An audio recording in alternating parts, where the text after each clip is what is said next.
दिल्ली विश्वविद्यालय आकर के वहां प्रोफेसर बन जाएगा। तो हमें एहसास भी नहीं है कि हम यहां तक कैसे पहुंचे। अक्सर एक बात बोलता हूं, जो आज पहली बात यही बोल रहा हूं यहां पे, कि इस पूरे सफर में हमेशा मुझे ये लगता रहा कि मेरे परिवार वाले अगर इतनी मेहनत न करते, त्याग न करते, तो मैं यहां नहीं होता। लेकिन जब दिल्ली आकर के पढ़ने पढ़ाने की रवायत शुरू की, तो एक बात का एहसास हुआ कि मेरे जैसे परिवार के जाने कितने परिवारों ने मेहनत की होगी, लेकिन उनके बच्चे वहां तक नहीं पहुंच पाए जहां तक हम पहुंचे। हम यहां तक पहुंच पाए क्योंकि दो चीजें थी, भारत का संविधान और मंडल कमीशन। ये दोनों न होता तो हम आज नहीं। तो उसके बाद मैंने सोचा कि आज देश भर से, जैसे आपने मुझे आमंत्रित किया वैसे लोग बुलाना चाहते हैं। हालांकि मैं अभी ठेके पर प्रोफेसर हूं, परमानेंट भी नहीं हूं। आप लोग रेलवे के तमाम संगठनों के लोग हैं, आप लोगों को ठेके वाला शब्द समझाने की जरूरत तो नहीं होगी। तो जो लोग ठेके पर रखे जाते हैं उन लोगों की यह सीमा होती है कि वो बहुत ज्यादा एक सीमा से बाहर जाकर नहीं बोल पाते। लेकिन मैं 12 साल से ठेके पर हूं, तो मान लिया हूं कि अब यही नियति है। फिर भी नौकरी बचाने के लिए कई बार थोड़ा संयम बरतना पड़ता है कि जब विश्वविद्यालय में पढ़ाना है तो पढ़ाना, छुट्टियों में आना। तो आप जैसे लोग आमंत्रित करते हैं, तो मैं सोचता हूं कि क्यों आमंत्रित करते हैं। मेरी उम्र भी बहुत कम है। आप लोगों को भी लगा होगा कि किसको बुला लिया। एक जगह तो बिहार में गया था, वहां लोग पूछ रहे थे कौन है प्रोफेसर, तो वो बोले सामने बैठे हैं। तो उन्होंने कहा ये बच्चा क्या बोलेगा, लेकिन बाद में उन्होंने कहा कि हमने ऐसा सुना नहीं था, पता नहीं आप लोगों को कैसा लगेगा। लेकिन उन्होंने जब ये बात समझी, तो मैं ये बात सोचता हूं कि मेरे जैसे विश्वविद्यालय में प्रोफेसर तो हजारों हैं। दिल्ली विश्वविद्यालय में ही अकेले 10,000 प्रोफेसर हैं, जिसमें से 6,000 मेरे जैसे हैं। आपने उनमें से किसी वरिष्ठ को, किसी बड़े नाम को क्यों नहीं बुलाया? अगर डिग्री पर बुलाना होता तो उनमें से कोई आता। यानी आपने मुझे मेरी डिग्री देख करके नहीं बुलाया, आपने मुझे इसलिए बुलाया है कि आपको कहीं से ये महसूस हुआ होगा कि जिस लड़ाई के आप लड़ने वाले हैं, उस लड़ाई में मैं भी शामिल हूं और मैं ज्योतिबा फुले को अपना नायक मानता हूं, इसलिए मैं आज यहाँ हूं। शाह सभागार, इस जगह का नाम वारिस शाह के नाम पर है। तो खुद को कसूर के मखदूम का शागिर्द बताने वाले चिश्तिया कादरी स्कूल के सूफी उस्ताद बाबा फरीद के शिष्य, और जिन्हें पंजाब का शेक्सपियर कहा जाता है। हम लोग अक्सर कहते हैं कि शेक्सपियर को पश्चिम का वारिस शाह कहना चाहिए, ये उल्टी व्याख्या है। ऐसे वारिस शाह जिन्होंने मोहब्बत के रंग में रंग करके एक खूबसूरत दुनिया बनानी चाहिए, उस परंपरा में, सूफी परंपरा में बहुत सारे लोग हैं। बाबा फरीद हैं, बुल्ले शाह हैं, और गुरु नानक की धरती पर हूं तो गुरु नानक भक्ति आंदोलन उन्हें याद न करूं क्योंकि पहली बार पंजाब आया हूं। और मुझे लगता है कि बुल्ले शाह से एक बार किसी ने पूछा तो उन्होंने एक बड़ा शानदार सा किस्सा बताया कि कोई खाली बर्तन लेकर के तुम्हारे सामने आए तो ये मत समझ लेना कि वो कुछ मांग रहा है। हो सकता है उसके पास जितना कुछ रहा हो वो सब बांट आया होगा, तब तुम्हारे सामने आया होगा। बुल्ले शाह ने लिखा कि पढ़ पढ़ यार मुफाजिल बनिया, कभी अपने नाल में पढ़िया ही नहीं। तो ये सारे लोग कौन लोग थे? चढ़ते सूरज ढलते देखे, बुझते दीवे बलते देखे, हीरे दा कोई मोल न जाने, खोटे सिक्के चलते देखे। उस पूरी रवायत में, चूंकि मैं हिंदी पढ़ाता हूं और मेरा शोध कार्य भक्ति आंदोलन पर है, तो मुझे अच्छे से पता है जिस संस्कृतिकरण की बात अभी चौधरी साहब की सुन रहे थे, यहीं से अपनी बात शुरू कर रहा हूं, फिर अपने विषय पर आऊंगा। इस देश में दो इनकी वैचारिक लड़ाइयां हमेशा से रही। एक लड़ाई वो रही है जो सत्ता में काबिज लोगों की रही है, और एक लड़ाई वो रही है जिन्हें सत्ता से दूर रखा गया। उस लड़ाई का आगाज होता है दुनिया को शांति और मोहब्बत का पाठ पढ़ाने वाले हमारे अगुआ नायक तथागत बुद्ध से, जिन्होंने इंसानियत का पाठ दुनिया को पढ़ाया। और उन्होंने ये बात कही कि इस तमाम तरह की विषमता के दुख का निवारण तुम्हें खुद करना पड़ेगा। और उस मूल्य को हमें आज भी महसूस होता है कि हमारी विरासत वहां से जुड़ी है। उसके बाद भक्ति आंदोलन जिसे कहा जाता है, उसमें कबीर जैसा एक नायक पैदा होता है। मेरे पहले एक सरदार जी बोल रहे थे, मैं उनका नाम नहीं याद कर पाया। मैं वहां से इस गंभीर बात को कहना चाहता हूं, और मेरी जिम्मेदारी है कि मैं इस मंच से ये बात कहूं। इसी वक्त रामनवमी का त्योहार चल रहा है, और बिल्कुल ठीक कहा चौधरी साहब ने कि जयंतियों के मनाने का मकसद केवल ये नहीं होना चाहिए।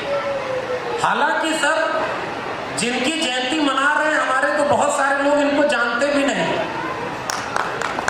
हमारे। और ठीक कहा आपने, ओबीसी के बहुत बड़े तबके को तो पता ही नहीं कि महात्मा फूले उन्हीं के समाज से आते थे। पेरियार, ईवी रामास्वामी नायकर, शाहू जी महाराज, तमाम लोगों को नहीं जानते। हमारी लड़ाई है कि अब एक पीढ़ी आई है ओबीसी में जो जानना शुरू की है, और ओबीसी नाम का संगठन बना करके वो लड़ाई आगे बढ़ा रही है। मैं आप सभी को सैल्यूट भी करता हूं कि आपने वो आगाज कर दिया है। तो जयंती का मतलब केवल ये भी नहीं, लेकिन ठीक बात है, इसी बहाने लोग जानते हैं कि भाई अच्छा ज्योतिबा फुले ये थे, ये अपने बीच के थे। लेकिन जब हम ये जयंती मना रहे हैं, उसी वक्त इसी भारत में एक त्योहार मनाए जाने के नाम पर दूसरे धर्म की इबादत घरों के सामने जाकर धर्म का झंडा लेकर के जिस तरह से नफरत फैलाई जा रही है, हिंसा की जा रही है, उसकी भी मजम्मत हमें करनी होगी। तभी लगेगा कि हम ज्योतिबा फुले और डॉक्टर अंबेडकर के वारिस हैं। क्योंकि कबीर ने उस जमाने में कहा, मैं उनके रेफरेंस से ये बात कह रहा हूं, ताकर पाकर जोड़ के मस्जिद लई चुनाए ताचर मुल्ला बात दे क्या बहरा हुआ खुदा। तो दूसरी तरफ कबीर ने कहा कि पाथर पूजे हरि मिले तो मैं पूजू पहाड़, ताते ये चाकी भली पीस खाए संसार। अरे इन दोन राह न पाई, हिंदुन की हिंदुआई देखी, तुर्कन की तुर्काई, अरे इन दोन राह न पाई। और उस जमाने में क्या कहा था रविदास जी ने कि जस केलन के पात पात में पात, तस मानुष की जात के जात जात में जात। रविदास मानुष न जुड़े जब तक जात न जात। पंजाब में खड़े होकर अपने महापुरुष रविदास जी को याद करना हमारी जिम्मेदारी है, और मैं उन्हें याद करते हुए अपनी बात शुरू कर रहा हूं। तो उस भक्ति आंदोलन की चेतना क्या थी? उस भक्ति आंदोलन की चेतना थी कबीर की, रविदास की, गुरु नानक की, बुल्ले शाह और बाबा फरीद की चेतना क्या थी कि हम एक ऐसी दुनिया बनाएंगे जो मोहब्बत पर चलेगी, जो इंसान इंसान में फर्क नहीं करेगी। और आज आपके सामने इंसान और इंसान को उनकी इबादत घरों के सामने जाकर जलील किया जा रहा है, उन्हें अपमानित किया जा रहा है, उन्हें मारा जा रहा है। उस वक्त जिम्मेदारी है उन लोगों की कि उसके मुखालफत करें।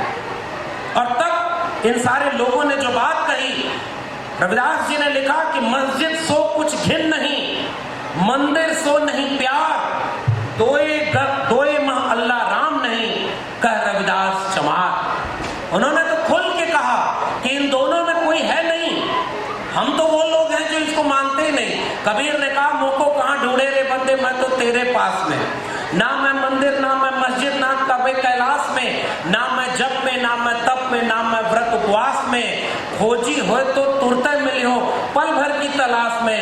कहे कबीर सुनो भाई साधो, सब श्वासों की श्वास में, बाहर कहाँ कोई है। तो हम तो उस विरासत के मानने वाले हैं। फिर भी अगर किसी इबादत घर के सामने जाकर आप इस तरह का काम करते हैं तो उसकी मजम्मत करनी चाहिए। और वो काम इसी बुल्ले शाह से बाबा फरीद होते हुए तमाम लोगों ने किया, और उनमें से एक नाम जुड़ता है शहीद आजम भगत सिंह का। भगत सिंह से एक बार जेल में पूछा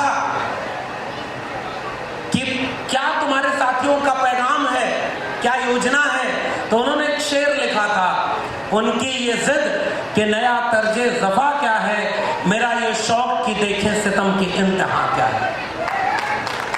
भगत सिंह ने अपनी आखिरी चिट्ठी में एक बात लिखी कि मेरे लहू का एक एक कतरा इनकलाब लाएगा। इनकलाब का अर्थ था क्रांति, आमूल चूल बदलाव। मुझे लगता है कि इस मंच पर महात्मा फूले को याद करते हुए भगत सिंह को याद करना इसलिए जरूरी है क्योंकि भगत सिंह का जो भारत था, भगत सिंह का जो आइडिया ऑफ इंडिया था, हम वो नहीं बना रहे, हम उसके उल्टे भारत में जा रहे हैं। महात्मा फूले के सपनों का भारत, डॉक्टर अंबेडकर के सपनों का भारत, भगत सिंह के सपनों का भारत वो नहीं बन रहा है और ठीक उसका उल्टा भारत बन रहा है। इसलिए इस मंच पर खड़े होकर जिम्मेदारी है अपने उन नायकों को याद करते हुए ऐसे लोगों के खिलाफ बोलने की जिसको बोलने पर वो जेल में डाल रहे हैं। मगर हमारी जिम्मेदारी है कि हम आज अगर नहीं बोले तो आने वाली पीढ़ियों से आंख नहीं मिला पाएंगे, इसलिए ये बात कहना जरूरी है। इस पूरे बातचीत में ढेर सारी महिलाएं आई हैं और जिस बात की तारीफ पूर्व के वक्ताओं ने की, मैं वो तारीफ करते हुए भी अपनी बात कह रहा हूं। मैं आपके ये वीडियो देख रहा था और प्रमोद जी जब साथ में आए, ओपी जी थे, तो उन लोगों से जब बात हो रही थी तो उन्होंने कहा कि हमने कोविड में भी काम किया, हमने झुग्गी झोपड़ी के लोग जल गए तो वहां भी उनके साथ दिया, उनको जो सहयोग कर सकते थे वो किया और तमाम महापुरुषों का हम जयंती मनाते हैं, हम तमाम तरह से लोगों को, ओबीसी लोगों को जोड़ने का काम करते हैं। और उसमें उन्होंने एक बहुत महत्वपूर्ण बात कही, उन्होंने कहा कि हमारे यहाँ ओबीसी चेतना नहीं है। मैं तो कह रहा हूं पूरे भारत में ओबीसी की राजनीति नहीं है, बहुत कम है, जितना होना चाहिए उतना नहीं है। इस देश का आधी आबादी, इस देश का हर दूसरा व्यक्ति ओबीसी है और हकीकत यह है कि जिस दिन ओबीसी अपने को पहचान जाएगा उस दिन इस देश में किसी भी किस्म की तानाशाही, गैर बराबरी और हक मारी नहीं होगी। यह इस बात की सच्चाई का दस्तूर है और हमारी जिम्मेदारी है कि हम उस पहचान को कराएं। उस समय इन्होंने एक बहुत खूबसूरत बात कही और चौधरी साहब ने भी जो बात कही मैं उसे जोड़ता हूं। दलित तबके ने जो झेला था वो ओबीसी की बहुत बड़ी आबादी ने नहीं झेला, सच्चाई ये भी है। और जो वंचना, जो पीड़ा झेली थी दलितों ने, उनके बीच से जो नायक उभरे, उन्होंने अपने कल्चरल रिवॉल्यूशन से अपने नायकों को पहचाना, एकजुट हुए और आज सच बात यह है कि वो उस ताकत में है कि 14 अप्रैल आने वाला है, देखिएगा बड़े बड़े बहरूपिये जो इस देश में बड़ी बड़ी कुर्सी पर बैठे हुए हैं वो भी डॉक्टर अंबेडकर के सामने झुकने पर मजबूर हो जाएंगे। ये ताकत है उनकी और ओबीसी को भी ये लड़ाई लड़नी है। तो उन्होंने एक बहुत खूबसूरत बात कही कि जो दलित संगठन थे, जो बाम सेफ के लोग थे और यहाँ भी मौजूद है, तमाम लोगों ने मिल करके हम सब के साथ जब जरूरत पड़ी हमने एक साझा मंच बनाया, हमने साझा लड़ाई लड़ी और आज के आयोजन में भी हम साझा शामिल हैं। 14 अप्रैल के आयोजन में भी हम शामिल रहेंगे। मुझे लगता है कि नाउम्मीदी से लाख बेहतर है एक उम्मीद दागदार सही। मैं जिस सभागार में बैठा हूँ, खड़ा हूँ, वहां ये साझा एका बनी हुई है, हमें इसको बस इसके बाहर तक ले जाना, यही हमारा काम। और इसके लिए जिस महापुरुष के जयंती पर आपने मुझे आमंत्रित किया है, मुझे लगता है वो साझा आइकॉन है। वो ओबीसी जाति में थे और उन्हें दलितों ने अपना मसीहा बनाया। अब आगे बढ़कर के एक ऐसी लड़ाई लड़नी है जिसमें ओबीसी इन्हें अपना बनाए और अपने नायक के रूप में। अभी जब प्रधान जी बोल रहे थे तो इन्होंने एक बात कही कि कोर में डॉक्टर अंबेडकर को रखे, तो जो साझा आइकॉन है डॉक्टर अंबेडकर के साथ महात्मा ज्योतिबा फूले का, यहीं से अगर लड़ाई का आगाज करें तो निश्चित रूप से हम बहुत बड़ी लड़ाई का बदलाव ले आने में कामयाब हो जाएंगे। और इसके लिए मैं साझा आइकॉन क्यों कह रहा हूं, मैं दिल्ली विश्वविद्यालय में पढ़ाता हूं और उस दरमियान जितना पढ़ा है थोड़ा सा वक्त लूंगा आपको अपनी बात समझाने में। एक बात का जवाब अभी देना मैं जरूरी समझता हूं। देखिए, जब भी आप बहुजन एका बनाने की कोशिश करें तो सच्चाई ये है कि हम कोई एकजुट नहीं है। दलित तबके में भी अगर आप ये मान लें कि आप एकजुट हैं तो बताइए कि वाल्मीकि और जाटों के बीच इतना अंतर क्यों है? क्या दोनों में विवाह होता है? Doctor Ambedkar annihilation of caste में रोटी और बेटी की बात करते थे, अंतरजातीय विवाह की बात करते थे। हकीकत में वो नहीं है, और राजनीतिक रूप से भी नहीं है, सांस्कृतिक रूप से भी नहीं है, हाँ वैचारिक रूप से है। वो दोनों एकजुट होकर के तब एकजुट होकर के लड़ाई लड़ते हैं जब उनके सामने कोई खतरा होता है। और यही आदत ओबीसी में और ज्यादा है। ओबीसी में हर जाति के लोग तब तक आपस में लड़ते हैं जब तक बाहर से उनके ऊपर कोई हमला ना हो। दो घटनाओं का जिक्र करूंगा। 2 अप्रैल का भारत बंद, SC/ST एट्रोसिटी प्रिवेंशन एक्ट से जब सुप्रीम कोर्ट की आड़ में छेड़खानी की गई तो इस देश की सड़कों पर दलित और आदिवासी के साथ कंधे से कंधा मिलाकर ओबीसी खड़ा था। इसका तस्वीर पूरे भारत ने देखी। और दूसरी घटना, मैं विश्वविद्यालय से जुड़ा हूं तो उसका जिक्र करना जरूरी समझ रहा हूं, वो था 13 पॉइंट रोस्टर। और 13 पॉइंट रोस्टर कहता था कि इस देश में जब 90 के बाद पहली बार विश्वविद्यालयों तक दलित, पिछड़े, आदिवासी पहुंचना शुरू किए तो एक ऐसा रोस्टर ले आए जिसमें सारा पद उन्हीं लोगों के हाथों में चला गया जो कल मनुस्मृति बनाए थे और ये तय किए थे कि शूद्रों और महिलाओं को पढ़ने का हक नहीं मिलेगा। उस 13 पॉइंट रोस्टर के खिलाफ दूसरा भारत बंद 2 अप्रैल के बाद दूसरा भारत बंद हुआ था 5 मार्च 2019 को।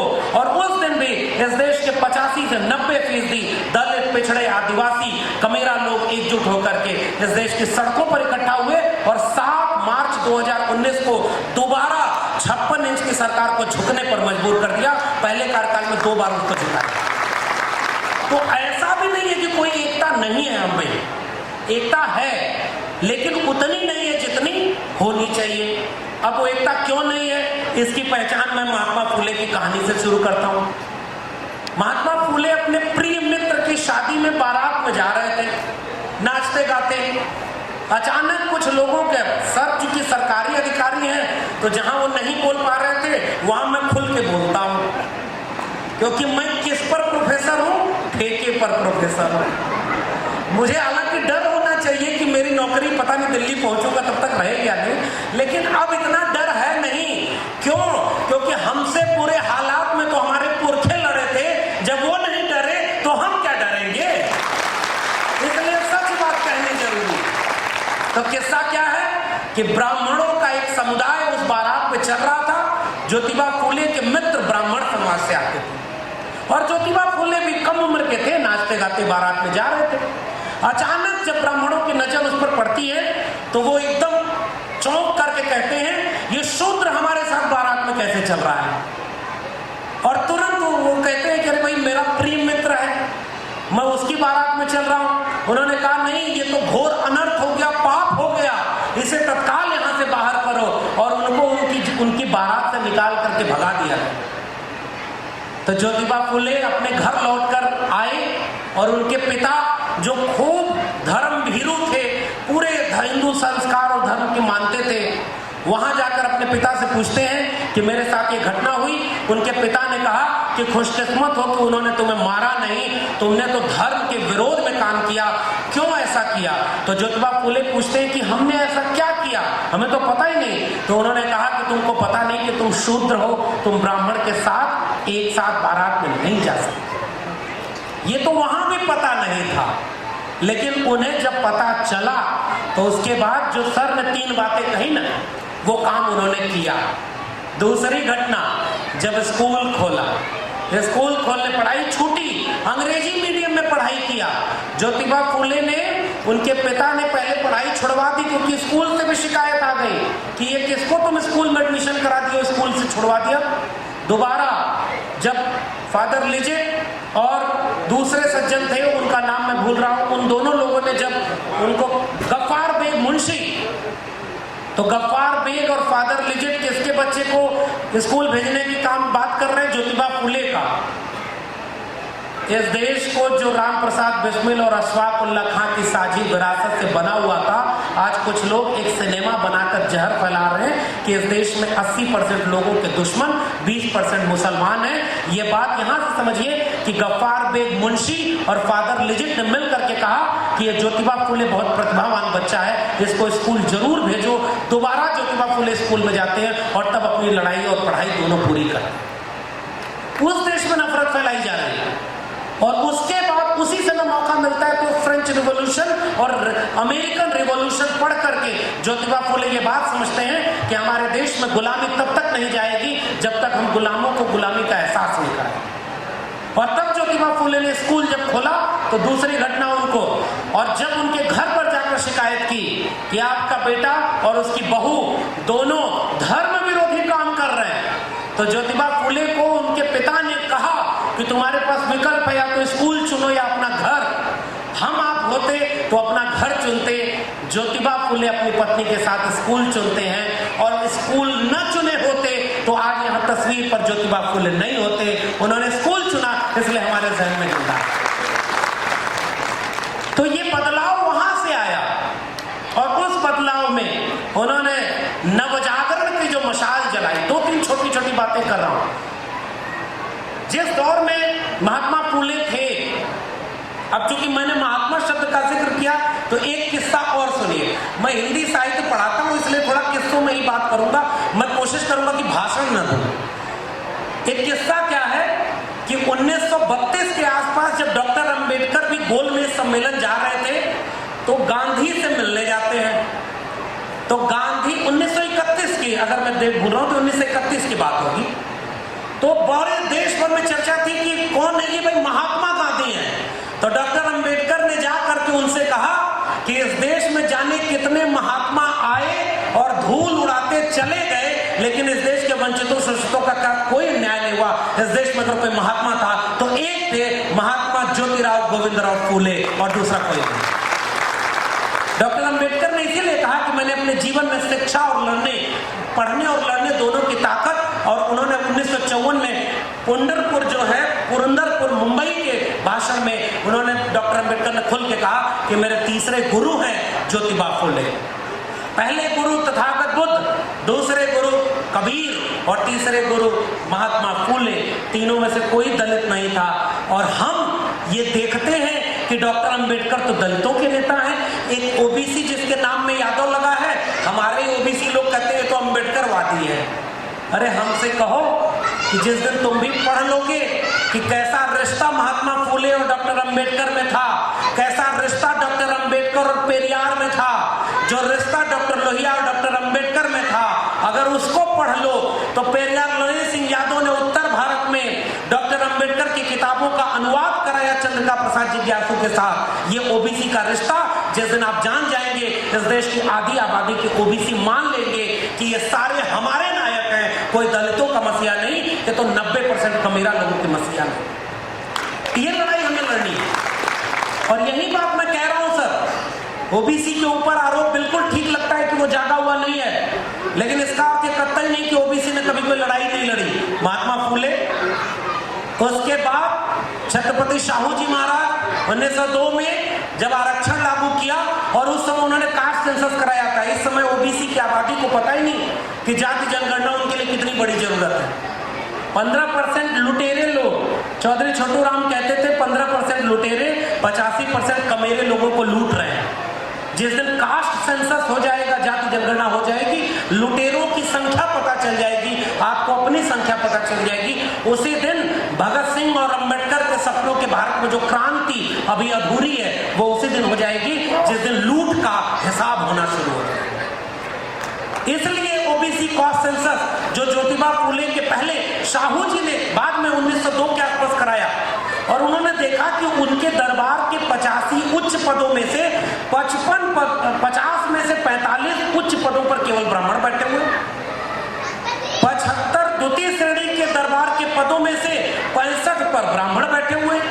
तो शाहू जी ने कहा कि पूरे राज्य में ब्राह्मणों की आबादी कितनी है, तो उन्होंने कहा 2 से 3%। और कब्जा कितना किए हुए हैं, 80 से 90%, 90 से 95%। तो उन्होंने कहा ये तो बहुत बड़ी हकमारी है, अब इस देश में 50% आरक्षण लागू होगा जो गैर ब्राह्मणों को मिलेगा। उस नायक का नाम है छत्रपति शाहू जी महाराज, और वो ओबीसी तबके से आते हैं।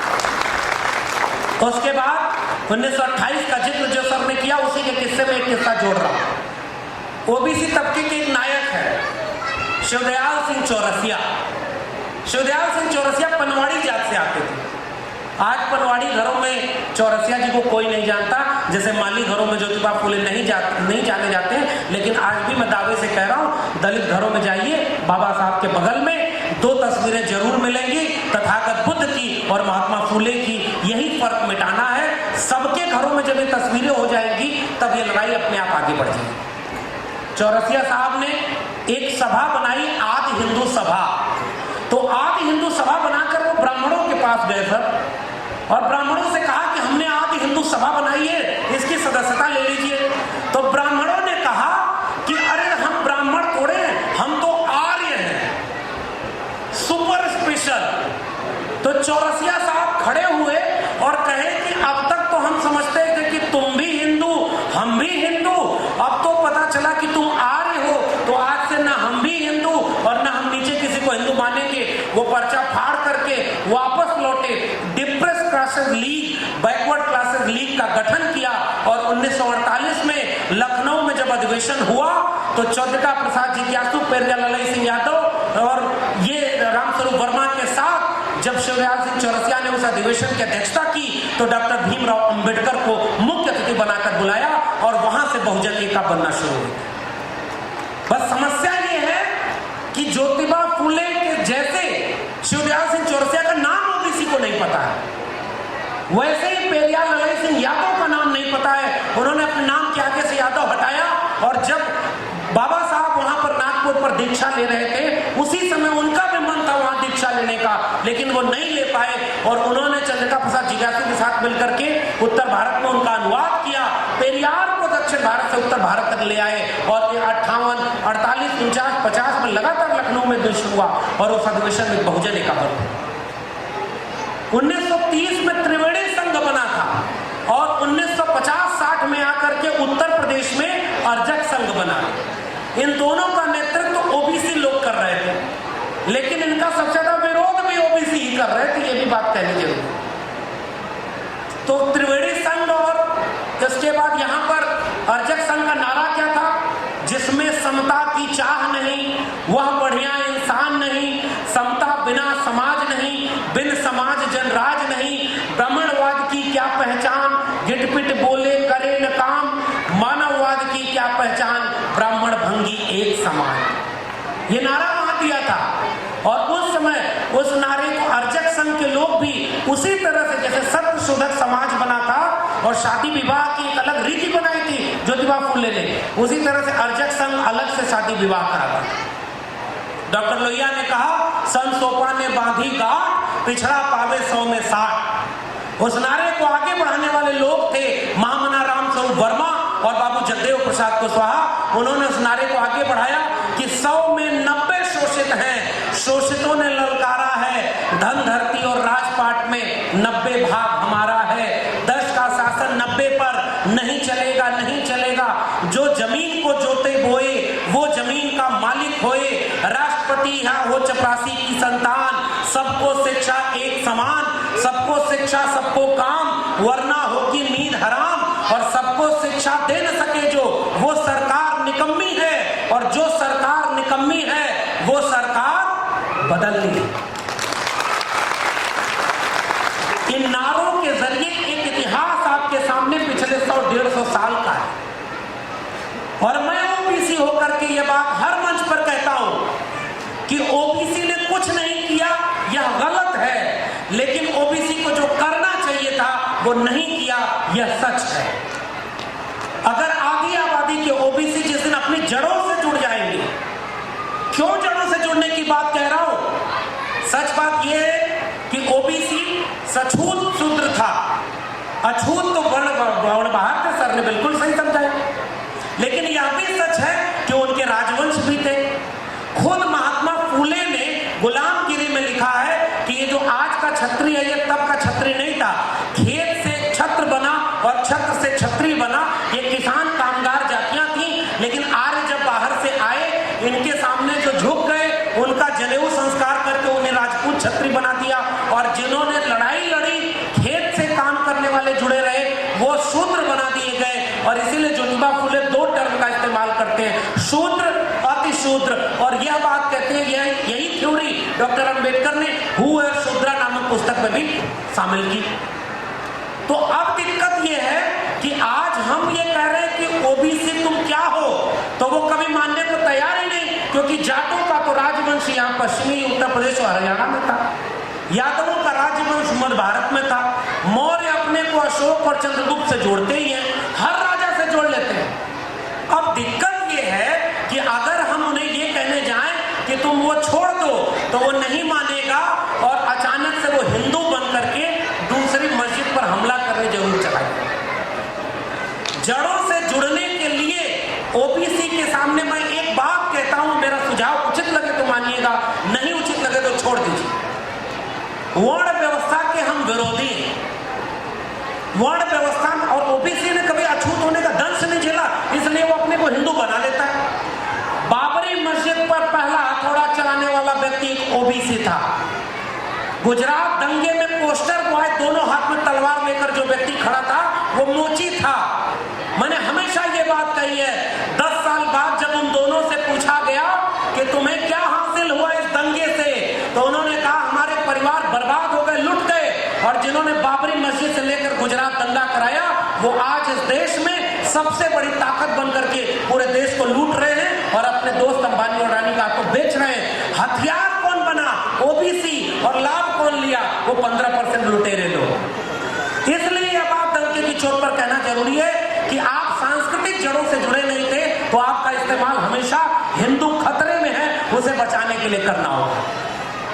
इस देश के गृह मंत्री के बेटे को कभी चिंता नहीं होगी कि हिंदू धर्म खतरे में है, उसे बचाने जाना है, लेकिन इस देश के कुर्मी, कोयरी, लोहार, मोहर और कुम्हार, नाई, बढ़ई, मुची, निषाद, मल्ला, अहिर, गड़िया, इन सारी जातियों को अचानक लगने लगता है कि हिंदू धर्म खतरे में है, उसको बचाने की जिम्मेदारी हमारी है। अपने घर में बच्चे, बेटे बेटी को एक मोबाइल खरीद करके पढ़ने नहीं देगा, लेकिन राम मंदिर में चंदा देने सबसे आगे खड़ा हो जाएगा। इसलिए आज हम यहाँ खड़े हैं कि हम मानसिक रूप से गुलाम हैं।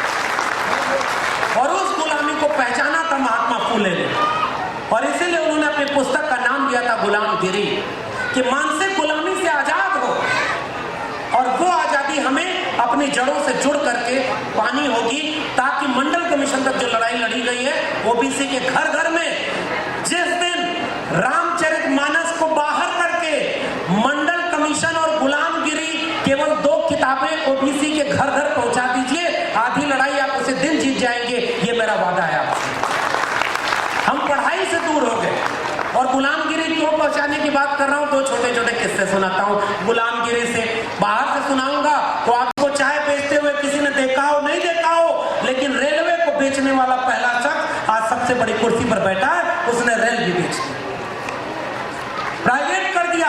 और अगर सारी चीजें प्राइवेट हो जाएंगी तो भारत का संविधान और मंडल कमीशन लागू कहां होगा?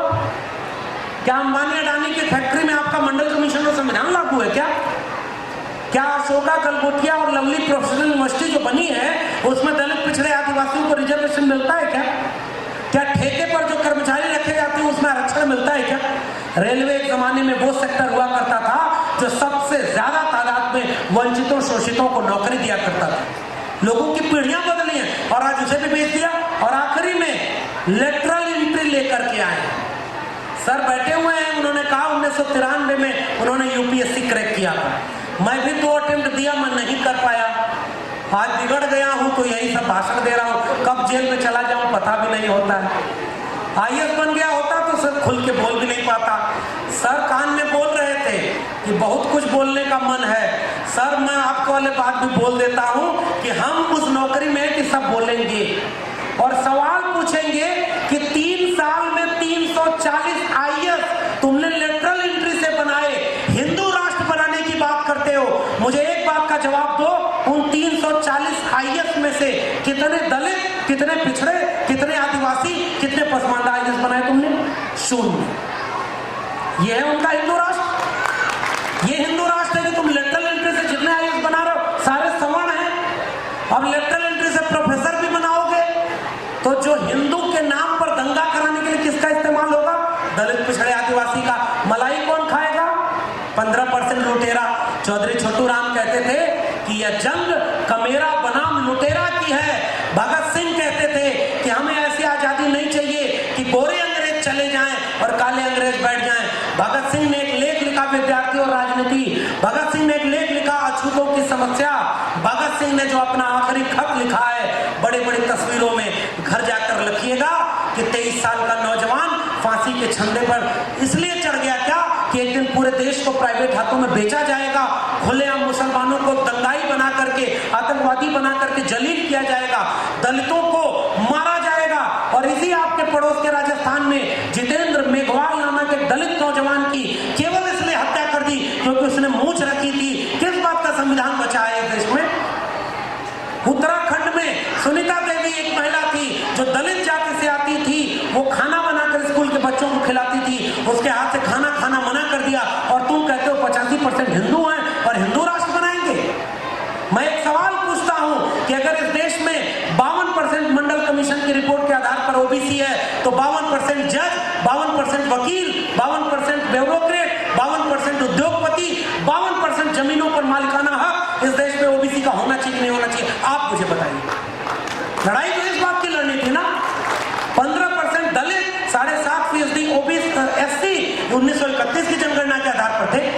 अगर तुम हिंदू राष्ट्र बना रहे हो तो बताओ इस देश में 15% कैबिनेट सेक्रेटरी दलित और आदिवासी हैं क्या? जहां रिजर्वेशन लागू नहीं है, सुप्रीम कोर्ट में कितने जज दलित पिछड़े आदिवासी बने? उद्योगपति जो भाग गए इनके दोस्त से, लंदन भाग गए कि वो कह रहे थे कि चौकीदार सजग है, फकीर हूं, झोला उठा के चल दूंगा, इससे बड़ा झूठ इस देश में कभी नहीं बोला होगा। और अपने मित्रों को देश लुटवा कर विदेश भेज दिया। उनमें से कोई दलित पिछड़ा होगा तो क्या करते हैं ये लोग? इस देश में क्या 85% बहुजनों की 85% जमीन मालिकाना हक आपका है क्या? 85% नौकरी आपकी है क्या? 85% शिक्षा आपकी है क्या? इसलिए हमारी लड़ाई अंबेडकर, फूले, पेरियार, बिरसा मुंडा, जयपाल सिंह मुंडा, अब्दुल कयूम अंसारी, भगत सिंह और अशफाक उल्लाह खां होते तो आज लड़ाई लड़ रहे होते शिक्षा और रोजगार की लड़ाई होती। वो लड़ाई हमारी लड़ाई है। अगर वो हम नहीं लड़ेंगे तो हम एक सवाल तो कम से कम पूछें कि आज आपके संविधान को क्या मुसलमान छीन रहे हैं? क्या आपके आरक्षण को मुसलमानों ने खत्म किया? कौन लोगों ने खत्म किया? आरक्षण का विरोधी कौन है आपके देश में? और ये बात बोलने पर मुझे दिल्ली विश्वविद्यालय में कहते हैं कि ये बहुत बोलता है। मैं कहता हूं कि मेरी बात का जवाब दे दो। मुझसे ज्यादा तो वो बोलता है जिसका मन नहीं भरता है तो हर रविवार को मन की बात रेडियो पर करता है।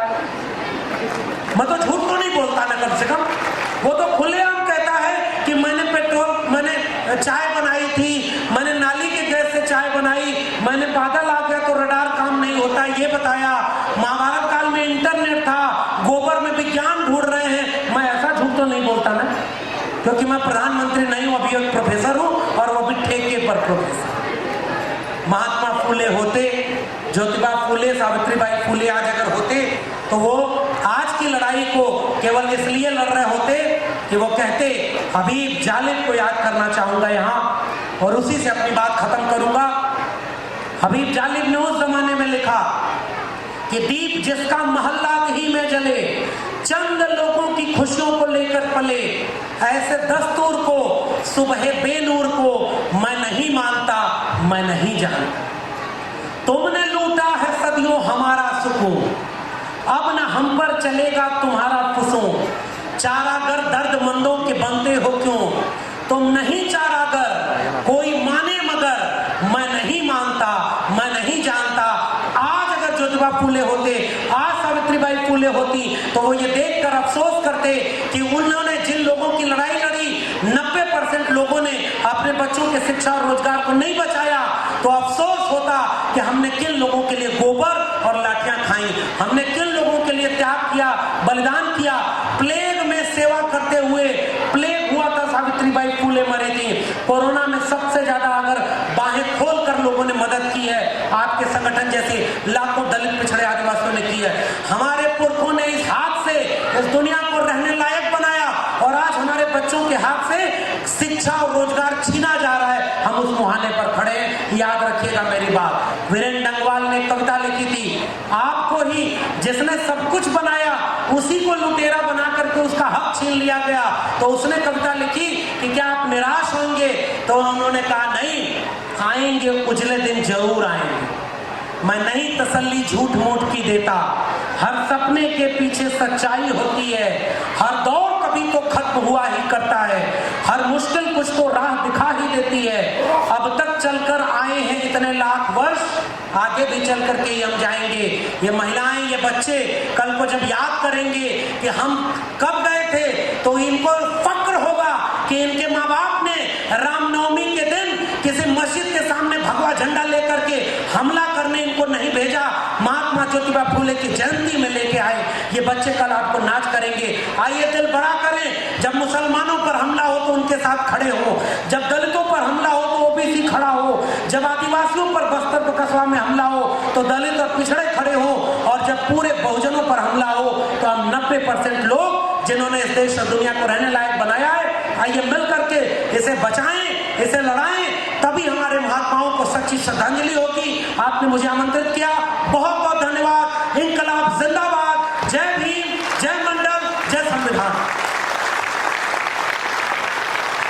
बहुत बहुत धन्यवाद सर, अपने ओजस्वी भाषण द्वारा हमें अभिभूत करने के लिए बहुत बहुत आभार। एक बार अगेन जोरदार तालियों से स्वागत।